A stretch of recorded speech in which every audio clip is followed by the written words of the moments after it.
Welcome back, one and all. This is going to be a general presentation on what SUNY calls SUNY Applied Learning. And one of the categories of applied learning is service learning. And we will get into a more in-depth explanation of how that's related to your service learning project in another PowerPoint. But this is just a general introduction.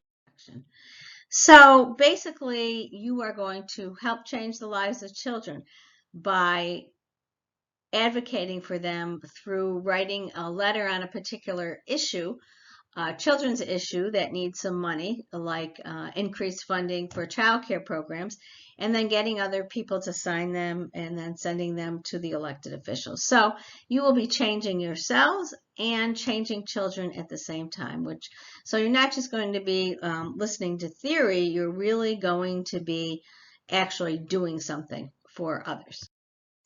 And so the definition of service learning is an active teaching and learning strategy that integrates meaningful community service with student learning. So some of you may have done community service, like maybe food pantries or volunteering at other places. The difference is that service learning is attached to a course, and it's evaluated. It's graded through papers and projects and things like that. So that is the difference between community service and service learning. And so SUNY has several categories of service learning. If you see, look below, SUNY Works, SUNY Serves, SUNY Discovers. So SUNY Works, co-op placements, internships, work study, clinical placements. SUNY Serves, service learning, community service, civic engagement. SUNY Discovers, research, entrepreneurship, field study, and experience abroad. So your category will be service learning. Okay, and service learning can take several avenues. It can be direct service with clients, it can be advocacy, many different projects can fit under that. A number of years ago, I think SUNY was impressed about what we were doing in the area of service learning and applied learning, so they came and had a conference at our place, and the woman to the left was my former dean, Professor Carol DeFries, who did a whole lot to get service learning on the map. And then to the right, myself and a student. So they were explaining what happened, and we had a display board, and then we had PowerPoints going on a computer above that. So again, these SUNY used to call applied learning experiential education. So again, it means learning by doing.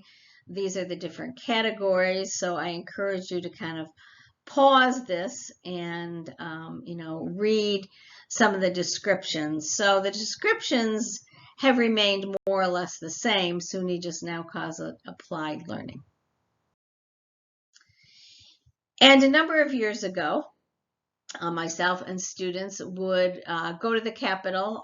They had a lobby day there through the Capital District Child Care Coordinating Council, and we visited many of the elected officials. This elected official is Cecilia Katchek, and we would present her with information about the different legislative issues for the year. Each year there's different legislative issues for children and for various other populations asking for money. So what we did is we went to Senator Katchek and explained the issues and requesting some funding. And once in a while we would bring parents with us because their stories were very powerful. So I wanted you to see a picture of this because sometimes we can get really intimidated by elected officials. We think, oh my gosh, they know so much more than we do. But honestly, they rely on us because we are the ones with direct service with the clients, with the children in this case. So they know some information, but they really rely on us to give us some of the current information.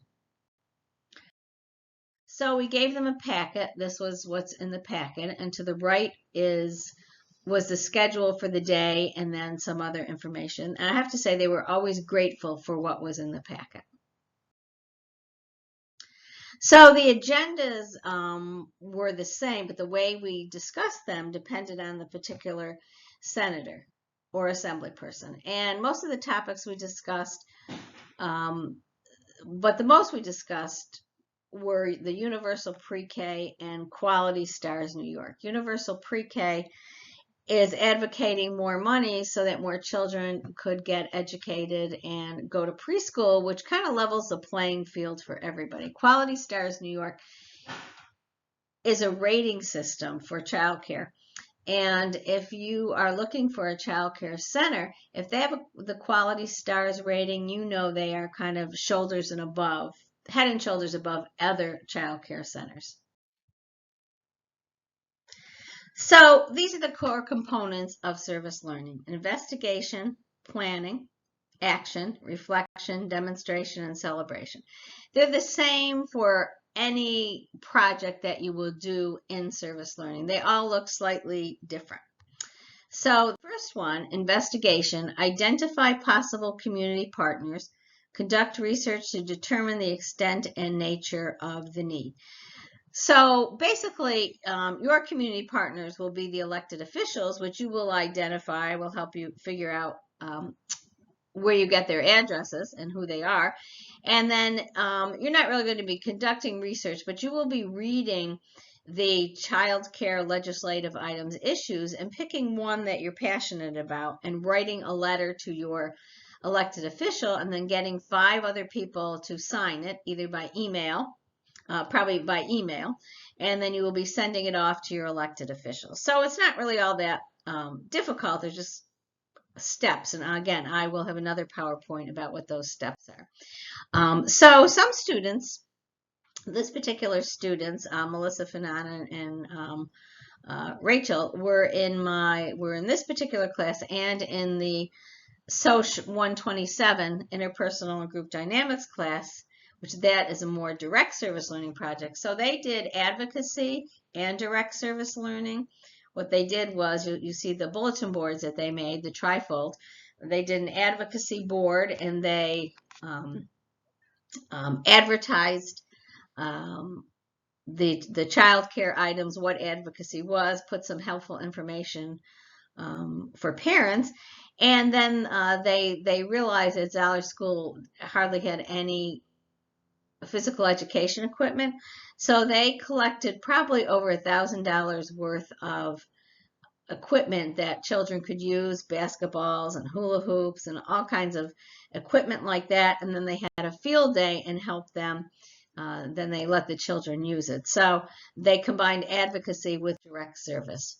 Planning, this is more for if you're doing direct service, but your planning will be, again, looking up the items and then the written step-by-step plan with goals and a timeline. We will do the timeline together. The timeline will be when the letters are actually, when everything is actually due. How to advertise, you can be thinking about who might be user-friendly to help sign your letters. So that's how it will look for your advocacy project. Sell, you will be convincing others why they should sign this particular letter. So you'll have like a little elevator speech to write out and convince them why, and to tell them. You'll also be educating them on why your particular issue, why you think that particular issue is important, and then be knowledgeable so that you can answer their questions.